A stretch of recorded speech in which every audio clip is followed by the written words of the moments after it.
Click the subscribe button, hit the bell icon to never miss another update.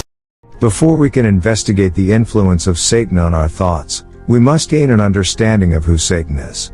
Lexicographers differ over the linguistic root of the word shaitan, Satan. The strongest opinion states that it comes from shaitana, meaning to be far. As it is known, shaitan in Arabic is a common noun and can therefore be applied to any of a number of beings. However, the archetypical Satan, the leader of them all, is known in Arabic as iblees. Satan is a member of the class of beings called jinn. Like all jinn, he can transform himself into various forms, sometimes appearing as a man, sometimes as an animal. The only limitation placed on him is that he cannot manifest himself as a prophet or imam. It is mainly through these transformations that Satan misguides people. At watershed moments in a person's life, he appears as a well-wishing advisor and lays the groundwork for his destruction. Salman al-Farisi narrates that Imam Ali said, "The old man who was the first to pledge his allegiance to Abu Bakr and whose forehead was calloused from extensive prostrations, was the accursed Satan."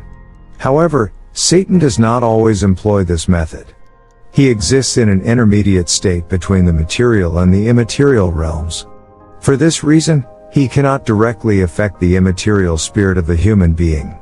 Rather, he infiltrates a person's thoughts by means of one aspect of the human soul called al-nafs al-amara, the lower soul.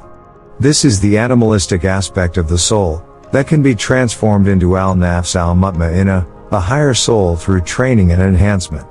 It is through temptation and by showing the lower soul manifestations of what it desires that Satan paves the way to misguide man.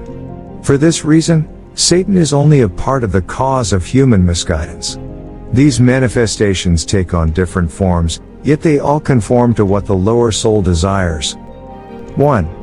The beautification of ugly deeds. By making ugly actions appear beautiful, Satan effectively strips the otherwise inherent ugliness of sin and mitigates the societal taboo associated with sin in such a way that man easily falls into the trap of sin. This phenomenon can be witnessed in a person who rationalizes his wrong actions. 2. False promises. Through false promises and unattainable hopes, Satan renders man heedless of the hereafter, death, and even Allah.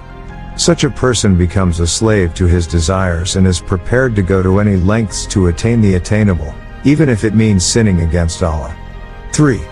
Fear. Satan scares man with thoughts of the future, compelling him to accumulate wealth, flee from jihad, aid the unjust, etc.